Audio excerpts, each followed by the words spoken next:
ওমানের মুসাদ্দাম উপকূলের কাছে একটি তেলবাহী ট্যাংকারে ভয়াবহ হামলার ঘটনা ঘটেছে। ওমানের সামুদ্রিক নিরাপত্তা কেন্দ্রের বরাত দিয়ে রয়টার্স জানিয়েছে, পালাওয়ের পতাকাবাহী স্কটলাইট নামক ট্যাংকারটি উপকূল থেকে মাত্র 5 নটিক্যাল মাইল দূরে আক্রান্ত হয়। এই হামলায় জাহাজের 4 জন ক্রু সদস্য আহত হয়েছেন, তবে কর্তৃপক্ষ দ্রুত পদক্ষেপ নিয়ে জাহাজে থাকা 20 জন ক্রুর সবাইকে নিরাপদ স্থানে সরিয়ে নিতে সক্ষম হয়েছে।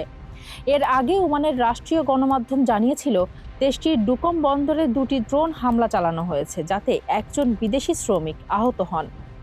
একের পর এক এই হামলা ওমান সংলগ্ন গুরুত্বপূর্ণ সামুদ্রিক রুটগুলোতে চরম নিরাপত্তাহীনতা ও আন্তর্জাতিক জ্বালানি বাজারে নতুন করে উদ্বেগ তৈরি করেছে। ফারজানা হাসিন, মানবকণ্ঠ।